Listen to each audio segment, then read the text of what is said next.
بسم اللہ الرحمن الرحیم الرحمن علم القرآن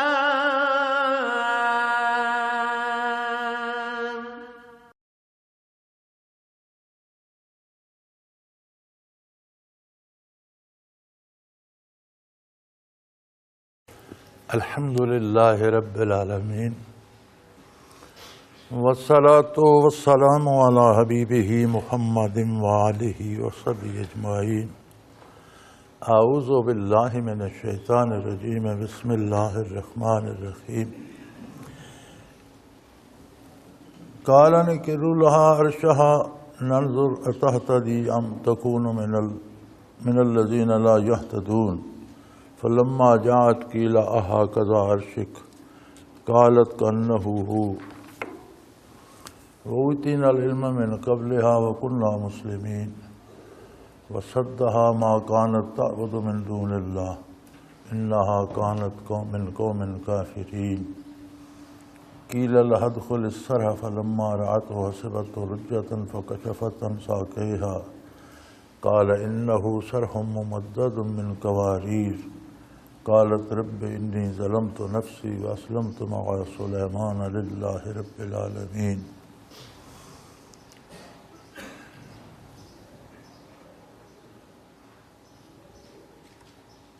اللہم رب اشرح لی صدری ویسر لی امری واحلل عقدۃ من لسانی یفقہوا قولی رب زدنی علما۔ مولاي صل وسلم دائما ابدا علی حبیبک خیر الخلق کلہم۔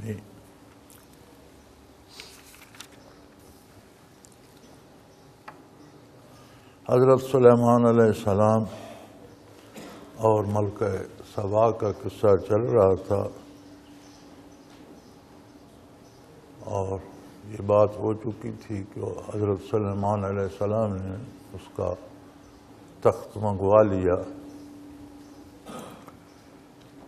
تو آپ نے فرمایا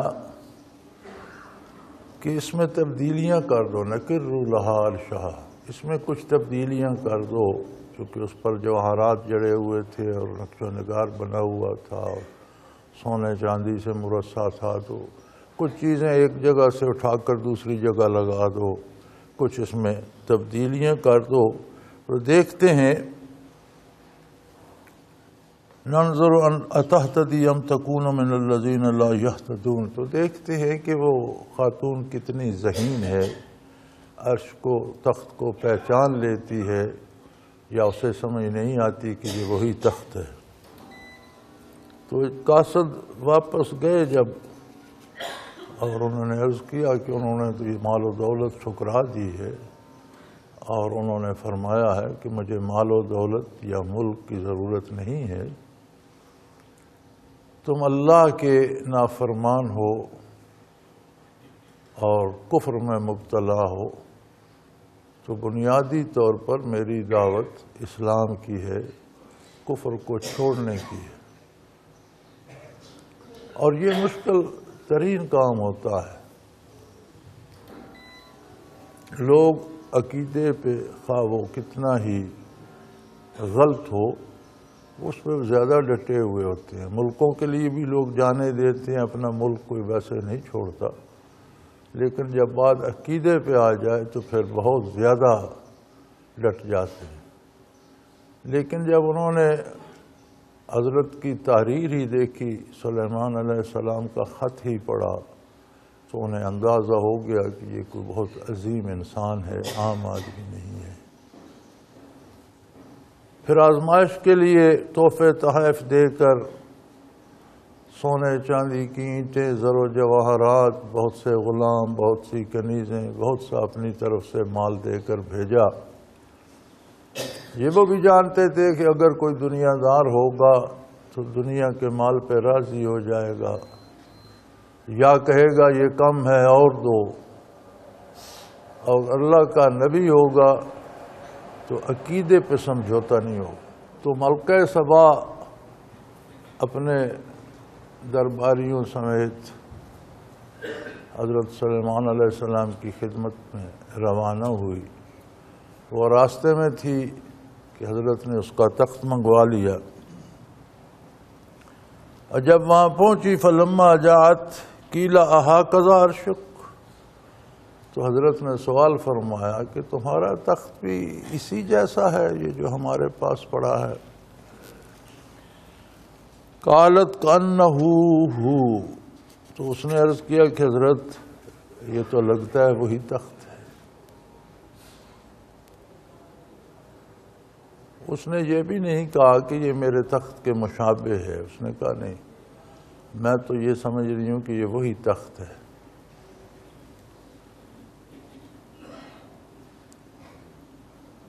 وَأُوتِينَا الْعِلْمَ مِنْ قَبْلِهَا وَكُنَّا مُسْلِمِينَ، اور اس نے عرض کی کہ حضرت ہم نے آپ کے خط سے پھر آپ کے پاس قاصد بھیج کر، مال و دولت بھیج کر ہم نے سمجھ لیا ہے کہ آپ اللہ کے نبی ہیں۔ ہمیں اس بات کا ادراک ہو گیا ہے کہ آپ کوئی دنیاوی بادشاہ نہیں ہیں۔ اگر ہم یہ سمجھتے کہ دنیاوی بادشاہ ہیں تو ہم مقابلہ کرتے، بھلے شکست ہو جاتی، فتح شکست ہوتی رہتی ہے، لیکن ہمیں یہ ادراک ہو گیا کہ آپ اللہ کے نبی ہیں، اللہ کے رسول ہیں اور بادشاہ بھی ہیں۔ اوتینا العلم قبلہا، ہمیں پہلے ہی اندازہ ہو چکا ہے، وَكُنَّا مُسْلِمِينَ، اور اب تو ہم اطاعت گزار بن کر آئے، آپ کی عظمت کا اقرار کر کے آئے ہیں اور آپ کی اطاعت میں آئے ہیں۔ وَصَدَّهَا مَا كَانَتْ تَعْبُدُ مِن دُونِ اللَّهِ، تو حضرت نے اسے اللہ کے علاوہ جن چیزوں کی وہ پرستش کرتے تھے اس سے منع فرما دی، یعنی عقیدہ تعلیم فرمایا۔ انبیاء کا اصل کام عقیدے کی ترویج ہی ہوتا ہے۔ آپ نے عقیدہ تعلیم فرمایا اور اللہ کے علاوہ سورج کی یا دوسری موہوم ہستیوں کی یا دیوی دیوتا جن کی بھی پوجا کرتے تھے اس سے روک دیا۔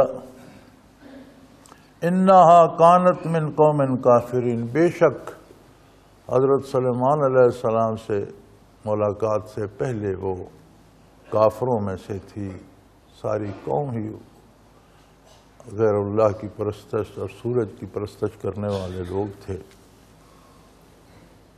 وکیل ادخل الصرح، اور ملکہ سبا سے کہا گیا کہ اندر محل کے اندر چلیے۔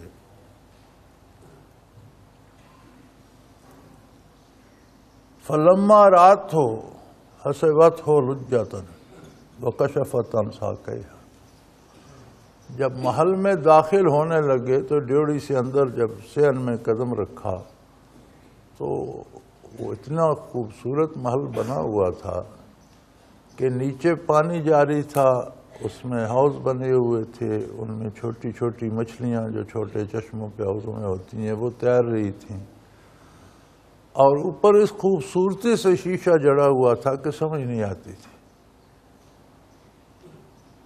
تو یہ عالم تو صحن کا تھا، محل کیا ہوگا اور اس میں کیا چیزیں ہوں گی اور کس قدر خوبصورت ہوگا۔ تو حضرت کی حکومت چونکہ جنوں پر، انسانوں پر، چرند و پرند پر، ہواؤں پر، ہر چیز پر تھی، تو جنوں نے وہ اس طرح سے محلات بنائے کہ ملکہ سبا نے بھی سمجھا کہ اس پانی سے گزرنا ہوگا۔ کشفت عن ساقیہا، تو انہوں نے کپڑا اپنی پنڈلیوں تک اونچا کیا کہ پانی میں سے گزرنا ہے۔ قال انہ صرح ممرد من قواریر، تو انہیں بتایا گیا کہ یہ تو ایسا محل ہے کہ جس کے نیچے حوض ہیں اور ان پر شیشہ جڑا ہوا ہے، آپ کو شیشے پر سے جانا ہے، پانی پھر سے نہیں گزرنا۔ تو اندازہ کیجئے اس کی خوبصورتی اور اس کی نزاکتوں کا کہ وہ کیسا عالی شان محل ہوگا۔ تو اس وقت اس نے کہا، قالت رب انی ظلمت نفسی واسلمت مع سلیمان للہ رب العالمین، کہنے لگی اے پروردگار ہم نے اپنے آپ پر ظلم کیا، تیری عظمت کو نہ پہچانا اور سورج کی پوجا کرتے رہے، کفر میں بھٹکتے رہے، عمریں ضائع کر دی، اپنے آپ پر ہم نے ظلم کیا۔ ہم جو ایک زمین پر ایک محل میں نہیں جان سکے کہ پانی سے گزرنا ہے یا اس کے اوپر سے گزر جائیں گے، اس میں پاؤں گیلے ہوں گے یا ہم شیشے سے اتنا ہمیں پتہ نہیں چلا، تو ہم کیسے فیصلہ کر سکتے تھے کہ کس کی عبادت کی جائے اور معبود کون ہے؟ ہم سے غلطی ہوئی، ہم نے اپنے آپ پر ظلم کیا، اور بارگاہ نبوت میں آ کر ہمیں ایمان نصیب ہو گیا۔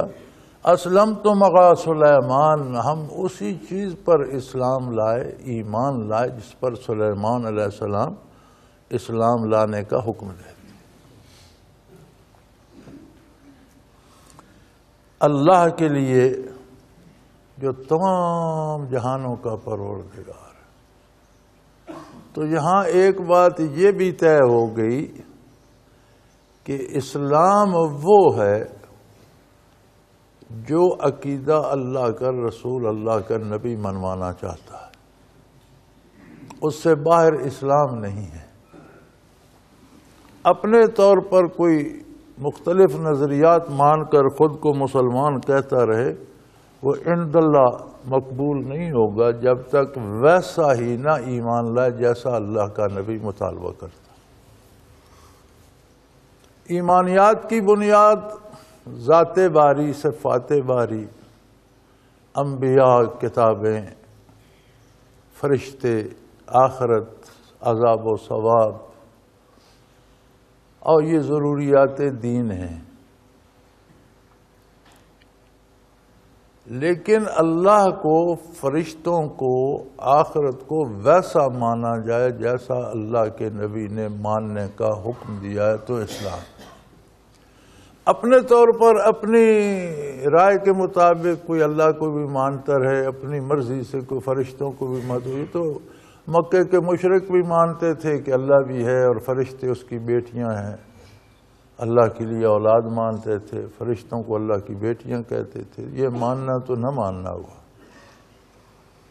اسی طرح دنیا کا ہر شخص کوئی نہ کوئی ایسی غیبی طاقت مانتا ہے جو اس کی حفاظت کرتی ہے، اس کے کاموں میں اس کی مدد کرتی ہے، اس کو بیماری میں شفا دیتی ہے۔ لیکن ہر ماننے والا ضروری نہیں اللہ کو مانتا ہو۔ اللہ جل شانہ کا ماننا وہ ہے جیسا نبی کریم صلی اللہ علیہ وسلم فرماتے ہیں کہ ایسا مانا جائے، اس کی ذات کو ایسا مانا جائے، اس کی صفات ایسی مانی۔ اسی طرح دین ان احکام کا نام ہے اور کام کو اس طرح کرنے کا نام ہے جس طرح اللہ کا نبی فرماتا ہے۔ یہاں ایک اور غلط فہمی ہے، اس کا بھی ازالہ ہو جائے۔ ہم یہ سمجھتے ہیں کہ نماز، روزہ، حج، زکوٰۃ، قرآن کی تلاوت کر لی، یہ دین ہے، دین کے تقاضے پورے ہو گئے۔ باقی زندگی ہماری ہے، ہم اس میں ہماری مجبوریاں بھی ہیں، ہمارے تعلقات، رشتے بھی ہیں، ہمیں لوگوں کا بھی لحاظ کرنا پڑتا ہے، ہمیں پیسہ بھی کمانا ہے، ضرورتیں بھی پوری کرنی ہیں، بچے بھی پڑھانے ہیں، گھر بار بھی بنانا ہے، تو وہ ہمارا ہے، چلو اس میں چھوٹا موٹا ہوتا بھی رہتا ہے، کوئی نہیں، وہ ہم مرضی سے کریں گے۔ یہ دین نہیں ہے۔ عبادات کا حاصل کیا ہے؟ ساری عبادات کا حاصل یہ ہے کہ ہماری زندگی کے جتنے امور ہیں ان میں اللہ کی مرضی آ جائے اور ہم اللہ کی نافرمانی چھوڑ دیں۔ تو مذہب یہی ہے جو کام ہم دن بھر کرتے ہیں، کاروبار، تجارت، مزدوری، ملازمت، دوستی، دشمنی، رشتہ داری، بچے پالنا، ماں باپ سے تعلق، اولاد سے، بہن بھائیوں سے، لوگوں سے، قوم سے، ملک سے، بین الاقوامی سطح پر جتنے دنیا کے کام ہم کرتے ہیں، انہی کا نام دین ہے جب انہیں اللہ کی شریعت کے مطابق کیا۔ اصل دین یہ ہے۔ عبادات دین کا ایک حصہ ہیں اور ان کا حاصل یہ ہے، ان الصلاۃ تنہا عن الفحشاء والمنکر، بے شک اللہ کی عبادت برائی اور بے حیائی سے روک دیتی۔ یعنی اللہ کریم نے عبادات فرض کر کے ہمیں ایک قوت دی ہے جو ہمیں دنیاوی کام کرنے میں نیکی پہ قائم رکھتی ہے اور برائی سے روکتی۔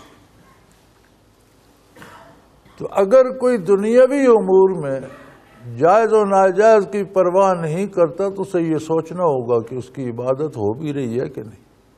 بے شک نمازیں پڑھتا رہے، ہر سال عمرے کرتا رہے، حج کرتا رہے، بعض لوگ بڑے عجیب عجیب کھیل کھیلتے ہیں، لاکھوں کو لوٹ لیا، چند افراد کو پیسے دے دیے، خیرات کر دیے، سمجھا نیکی ہو گئی۔ سارا دن جھوٹ بولا، دھوکہ دیا، دولت کمائی، سال میں عمرہ کر رہے، چلو کفارہ ہو گیا۔ اس طرح نہیں ہوتا۔ اصل دین ہمارے معاملات ہیں جو ہم کرتے ہیں۔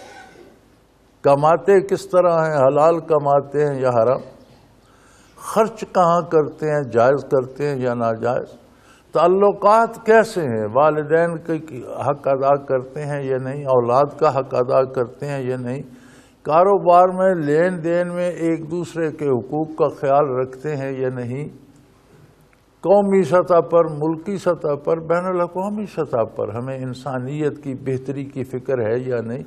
یہ سارا اسلام ہے، یہ سارا دین ہے۔ نماز روزہ اس لیے ہے کہ اللہ کا قرب نصیب ہو، اللہ کی بارگاہ میں 5 بار حاضری نصیب ہو، اللہ کی اطاعت کی توفیق ہو، اور ان امور دنیا میں ہم اللہ کی اطاعت کر سکیں۔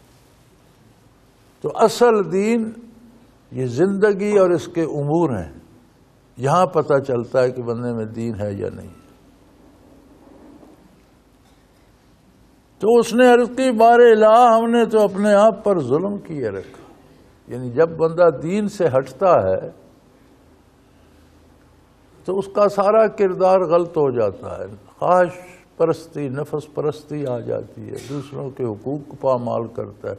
اب جب دوسروں پر جو ظلم کرنے وہ اپنے آپ پر ظلم کرنے کے مترادف۔ جب جہنم کے عذابوں کی بات آتی ہے اور بڑے دردناک عذاب جب قرآن کریم بیان فرماتا ہے تو اللہ کریم فرماتے ہیں ما ظلمناہم، ان لوگوں پر ہم نے زیادتی نہیں کی، ولیکن کانوا انفسہم یظلمون، اپنے آپ پر یہ ساری عمر زیادتی کرتے رہے، وہ بھگت رہے ہیں۔ تو یہ خوش نہیں ہونا چاہیے کہ میں نے فلاں کو لوٹ لیا، فلاں کو دھوکہ دے کر پیسے لے لیے، فلاں سے جھوٹ بول کر کام نکلوا لیا۔ یہ اس کے ساتھ ظلم تھوڑا ہے اور اس کے بدلے میں جو سزا ملے گی اپنے آپ کے ساتھ ظلم زیادہ ہے۔ اور عبادات اس لیے ہیں کہ ہم اپنے آپ کے ساتھ ظلم کرنے سے رک جائیں۔ عبادات دین کا اہم حصہ ضرور ہے، لیکن صرف عبادات ہی دین نہیں، اصل دین عملی زندگی ہے۔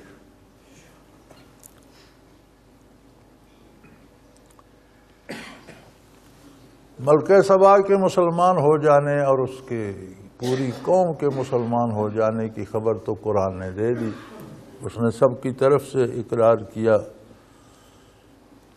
اللہ کریم نے انہیں ہدایت عطا فرمائی۔ اب یہ جو واقعہ ہے اس میں نزول قرآن سے پہلے بنی اسرائیل نے بے شمار حکایتیں اور طول طویل داستانیں، اسی طرح یوسف علیہ السلام کے واقعے میں پہلے گزرنے ہوئے انبیاء اور رسولوں کے واقعات میں بڑے بڑے افسانے تراشے۔ تو ان سب باتوں کو اسرائیلیات کہا جاتا ہے کہ یہ بنی اسرائیل کی بنائی ہوئی کہانیاں ہیں۔